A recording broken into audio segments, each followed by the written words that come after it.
Чамд энэ өгөгдсөн. Тэгээд түрүүн бас Архимедийн үуч энэ Архимедийн үуч чинь асхасан шингэний жинтэй тэнцүү гэж бас үзүүлсэн хэлсэн шүү дээ чамд. Чи тэгэхээр сайн тэмдэглэхгүй байна. Чи бичлэгээ өгөх. За түргсэн шингэний жин болох тэр маскыг жигээр үржүүлнэ. Тэгээ маск чинь яадгийн. Нягтыг эзэлхүүнээр үржүүлдэг шүү дээ. Та одоо ингэж энэний жинг олчиж болно чи одоо. Түргсэн шингэний жин. Ямар хэмжээний ус асгарсан. Тэгээ тэрийг Архимед үстэй дахиад дүрм түрүүний хичээл дээр хийсэн одоо дахиад хийх гэдэг биш. За энийг ингэж орлуулад олгох.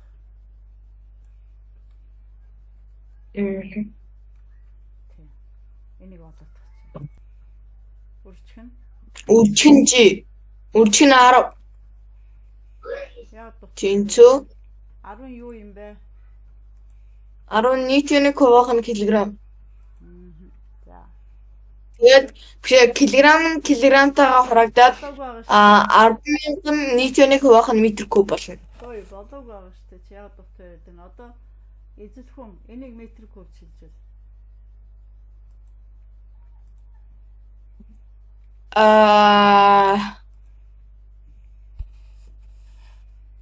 Яаж хэлжээ вэ?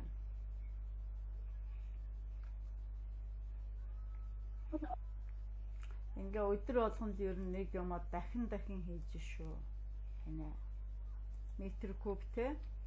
Энэ чинь яа сантиметрийг 100 сантиметрийг хэдэн зэрэг чилжүүлэх юм?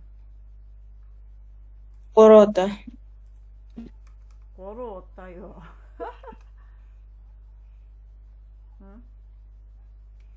Сантиметр. Тэгээ энэ 3. Тэгэхээр хэдэ? 1 сая. Тэгээ хэд болох юм бэ? 1 сая.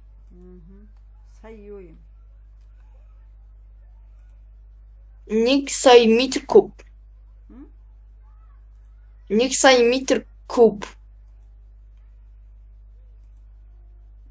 Сантиметр куб. Тэс 1 метр кубны юм чинь энэ одоо чи яах вэ? 100 гүржих нь эн чинь 1 сантиметр гэсэн үг шүү дээ. Одоо энийг дахин урагшлахгүй шүү бит хоёр. Чи даалгавар хийхгүй. Даалгавраа дээр хийж байгаа боловч яг үндэслэлтэй хийхгүй учраас энэ гэсэн үг шүү дээ. Тэгээ энийг чи тэр саяны нэгээр үржүүлнэ шүү дээ одоо. Даалгавраа ингэж тооны хойноос хөөцөлдөх биш. Мөн чанараар нь хийлээ. Одоо энэний ард хэдэн орон тавих юм бэ? 3, 4, 5. Ингээд одоо нэгээд Тэгэхээр одоо чивтэр энд олж яваа шүү дээ. Энд чивтэр тэгэхээр хэдийг өчөх нь.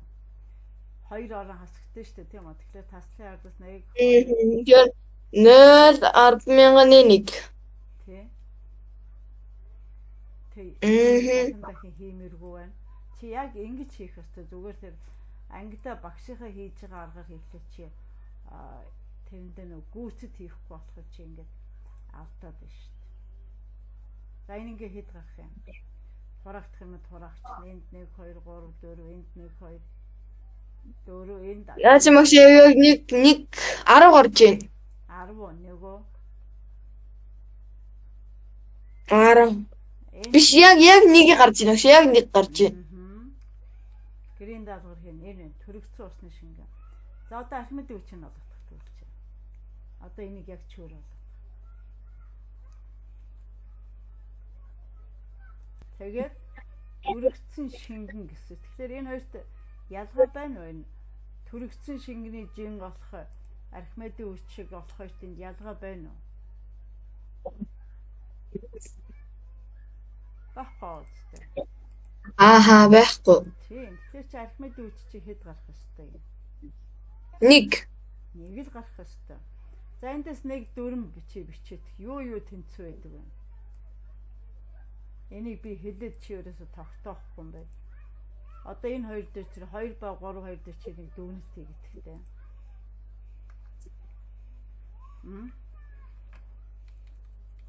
Чи энд нөхөж бичнэ.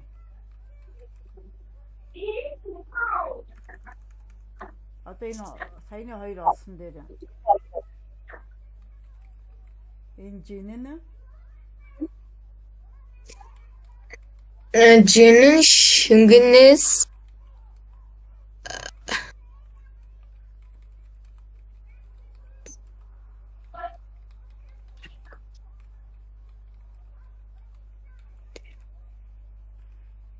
энийг Архимедийн хууль гэдэг.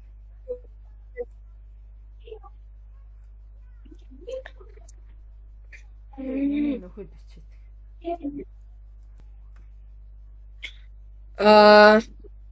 нэг нийтёник. Гэхдээ томьёогоо хэлж эхлээд заавал чи томьёо байх ёстой. Чи томьёогоо ингээд төөрөөд л ингээд уруу яваад байгаа байхгүй юу? Томьёо чинь чамайг чиглүүлэх чинь. Одоо энэний дараа болох энэ тэнцэн масыг хуваах нь эзлэх үү? Одоо энэ менийг бичнэ. Юу бичиж чинь би тэр дараа. Бүр тодорхой бич. Ингэхгүй болохоор чи тэгээд төөрөд алдаад байгаа байхгүй юу?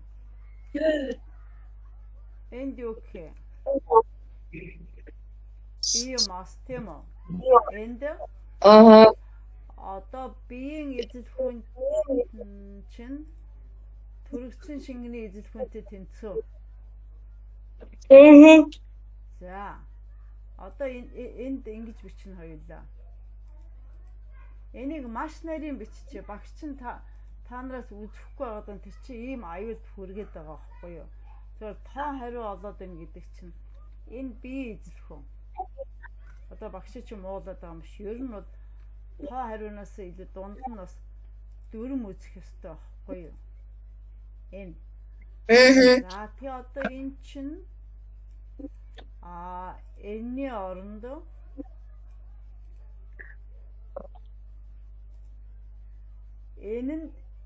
энэ юу болж ирэх нь вэ? Төрөгцөн шингэ.